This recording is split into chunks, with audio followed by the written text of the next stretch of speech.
कोई भी भाषा का विरोध नहीं है, किसी भी विदेशी भाषा का विरोध नहीं करना चाहिए, परंतु आग्रह हमारी भाषा को महिमा मंडित करने का होना चाहिए। आग्रह हमारी भाषा को बोलने का होना चाहिए, हमारी भाषा में सोचने का करना चाहिए। भाषा सिर्फ संवाद का माध्यम नहीं होती, एक राष्ट्र की आत्मा होती है। सबसे पहले तो मैं राजभाषा हिंदी और भारतीय भाषाओं के जितने भी प्रेमी हैं वो सभी को देश भर में जहां कब पर भी बैठे हैं वो सभी को बहुत बहुत बधाई देना चाहता हूं, क्योंकि आज दिन है राजभाषा विभाग की स्वर्ण जयंती समारोह। 50 साल पहले 1975 से लेकर 2025 तक की ये यात्रा,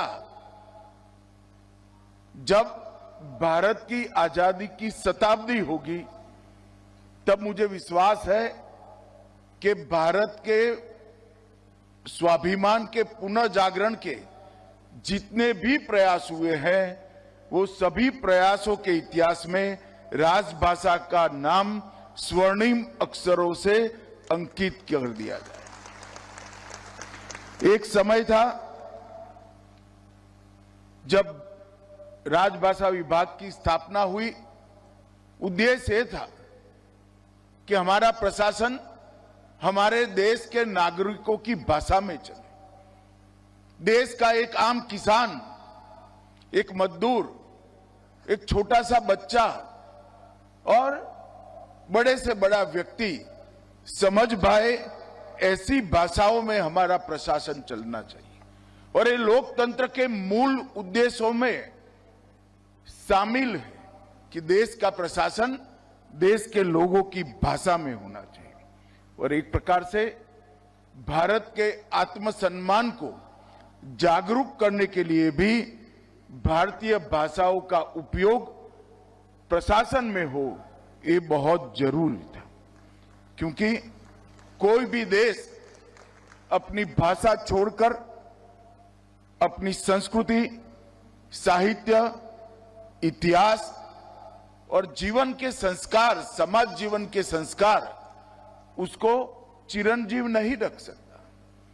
कोई भी देश ने अपनी चिति पर चलना है, अपने संस्कृति के आधार पर आगे बढ़ना है, आत्मसम्मान के साथ बढ़ना है, तो वो देश का प्रशासन अपनी भाषाओं में हो, वो बहुत जरूरी है। इस महान उद्देश्य के साथ राजभाषा की शुरुआत हुई और 50 वर्ष की ये यात्रा आज ऐसे मकाम पर आकर खड़ी है कि यहां हमने इसको आगे ले जाने का हमारा प्रयास और आगे ले जाने का हमारा पूरा रास्ता तय करने की जरूरत है। संघर्ष, साधना और संकल्प, ये तीनों के आधार पर ये 50 साल की यात्रा को हमने आज समाप्त किया है। और ये पंच प्रण की बात प्रधानमंत्री जी ने जब आजादी के 75 साल हुए तब कही, उसमें गुलामी की मानसिकता से मुक्ति, ये बहुत महत्वपूर्ण प्रण है।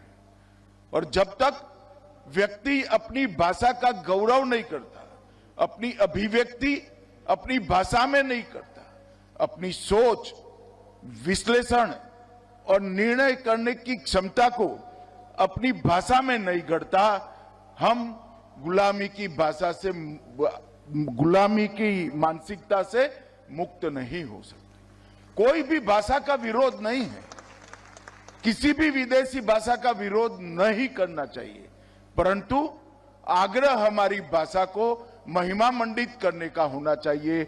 आग्रह हमारी भाषा को बोलने का होना चाहिए, हमारी भाषा में सोचने का करना चाहिए। और पूर्णतः विकसित राष्ट्र की संकल्पना तभी हो सकती है जब विरासत को परिभाषित करने का भाषा एकमात्र माध्यम है, इसका महिमा मंडन हो। जहां तक देश का सवाल है, भाषा सिर्फ संवाद का माध्यम नहीं होती, एक राष्ट्र की आत्मा होती है।